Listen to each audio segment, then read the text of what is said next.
So Saturday, February 13th, the moon will be in Pisces all day. This Piscean energy is a water energy. It does really elevate our emotional status, our emotional moods. We get very hypersensitive. Our intuition peaks. It's a great day for like creative projects, for writing, for music, for art. It's a great day for vision work, for spirituality, but we're not going to be very productive and we're not going to be able to focus very well. We are a little bit scatterbrained and all over the place. We have to go with the flow anytime Pisces energy is involved. And to make matters even more complex, I guess, the moon will be sitting next to Neptune. Neptune rules over Pisces and in its place of power right now. And this is going to just add to the hypersensitivity that is going on. Now, to make matters even more interesting, and you hear me laugh because it's slightly uncomfortable energy to talk about, the moon will be sextiling Mars. Now, Mars, again, energy, drive, passion, anger, aggression. The moon in Pisces, hypersensitive. And so what I will say is that, again, we always have the ability to tap into the pros and cons of the energy.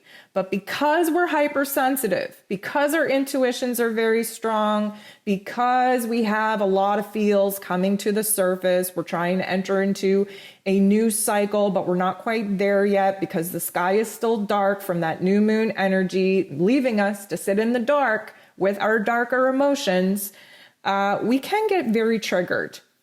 And Mars energy has the tendency to throw a tantrum and has a tendency to be overly aggressive, very angry, if you will. And because we are hypersensitive, because we are picking up on the subtle energies of our environment and other people, we have a high probability of being set off in a way that we wish that we could avoid. So with that disclaimer, again, we have the ability to tap into the energies, pros or cons, and the whole goal is to find balance in it all. Now, Mercury will be conjunct with Venus, so they're sitting right beside each other in the cosmos. Mercury is retrograde. Venus is in Aquarius. Mercury is in Aquarius. We're still kind of riding off of this Aquarius stellium that we had under the new moon. And this particular energy is just going to help us reach new levels in our mental plane of expressing ourselves, especially where love is concerned. You know, Venus is in play. She's all about love and money, really. But right now she's focused on love. Why? Because she's in Aquarius. She's emotionally detached. She's seeing the relationship dynamic from a different way. Mercury, again, is retrograde. So we're likely thinking about past situations in our relationships, past relationship issues, past conversations that we thought we had and that we cleared the air about that likely are going to come up for a second go. And again, Mars is sextiling Neptune. So here's this Mars energy coming back in play, highly aggressive. But again, if we can put that passion, put that aggressiveness, put even our anger into words or into music or into art and escape our feelings and escape creating situations that are not going to benefit you or the ones that you love, you can escape through putting your energy into some kind of other medium. I would definitely recommend you go do that. The sun will be making an aspect with Pluto, which anytime we hear about Pluto, everybody gasps. Why? Because Pluto is the god of the underworld. He rules death. He rules rebirth. He rules transformation and power and control. There's a lot of really heavy and scary topics that come up with Pluto in play. But what we have to remember is Pluto over all elements that he rules over.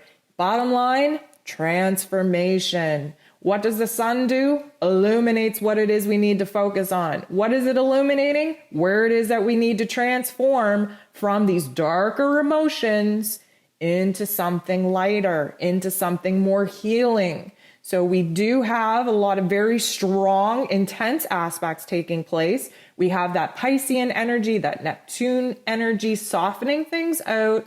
really wanting us to kind of, put ourselves into an artsy fartsy project if we could. We have to learn to express ourselves and get the energy from our internal worlds and our external worlds using a different medium.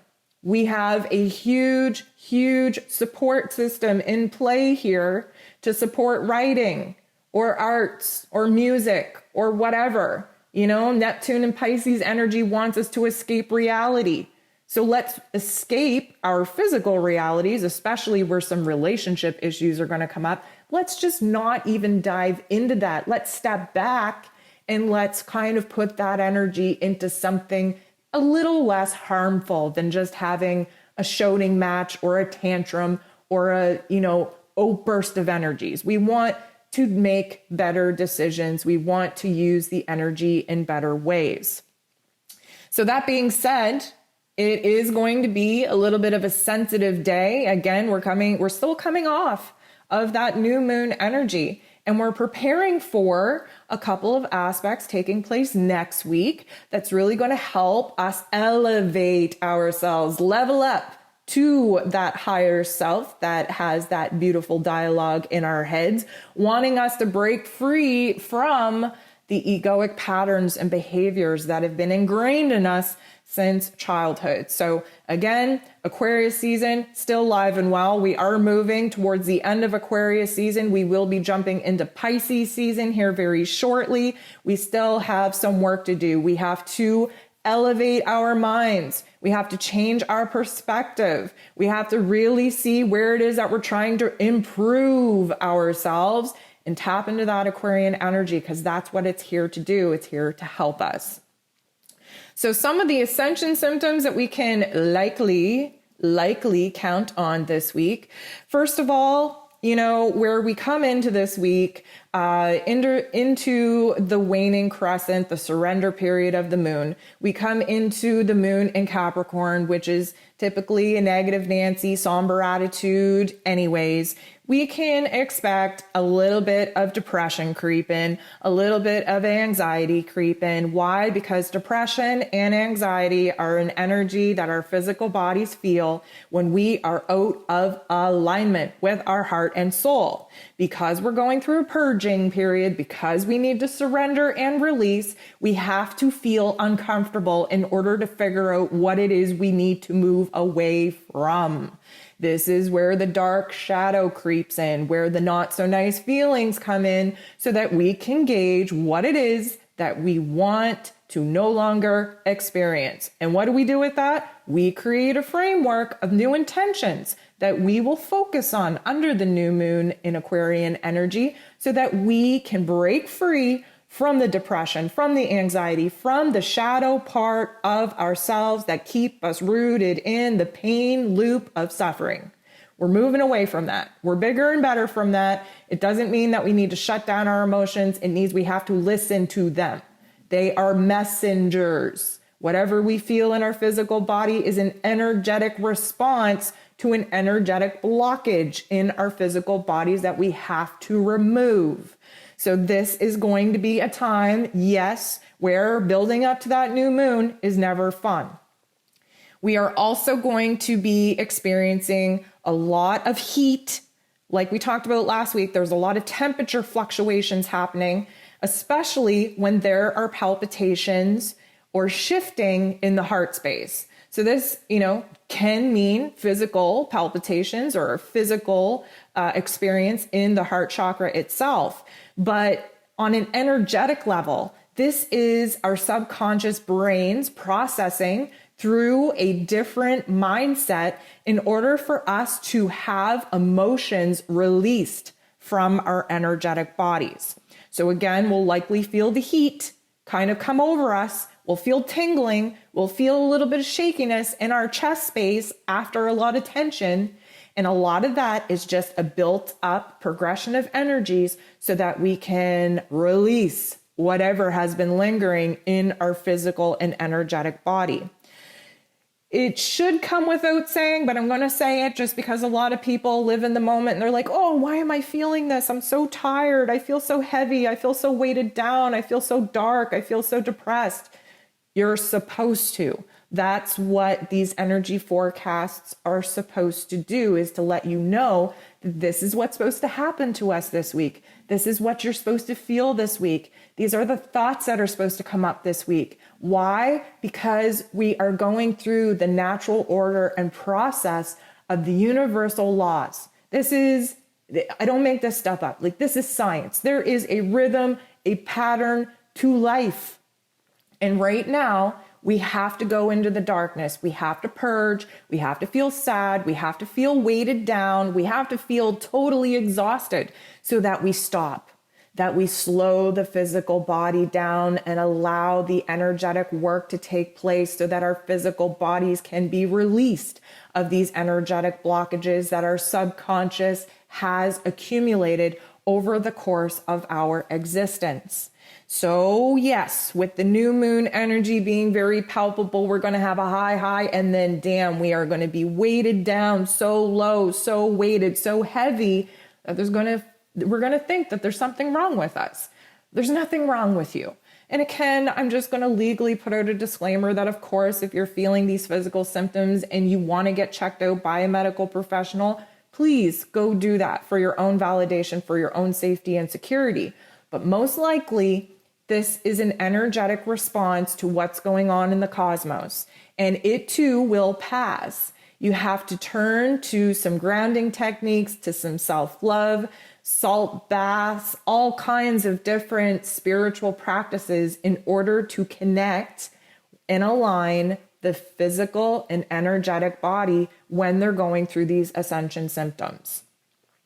So that is your energy forecast for February 7th to February 13th. It takes us right up to what a lot of people both love and dread, which is Valentine's Day. And I will be back next Sunday with a full forecast for that particular week. But just a funny thing that I want to leave you with, it is so ironic to me that Valentine's Day is what it is. To me personally, it's a commercialized type of day.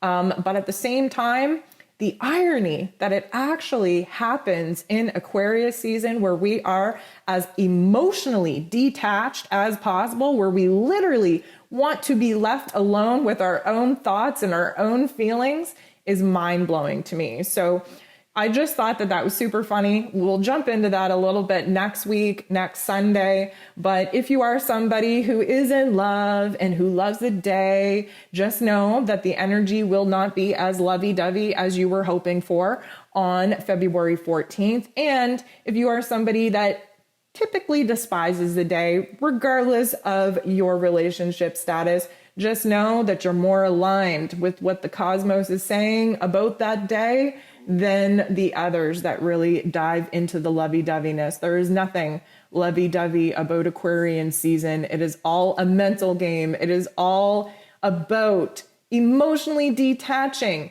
especially from those that we love, that we're overly attached to, so that we can think for ourselves, we can regenerate ourselves. And that to me just doesn't speak lovey-dovey Valentine's Day.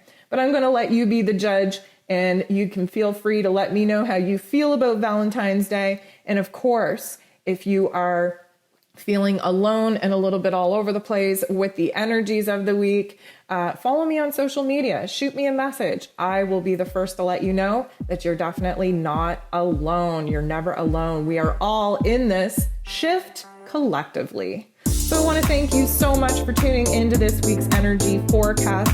I hope you have a beautiful new moon in Aquarius, and we'll talk to you soon.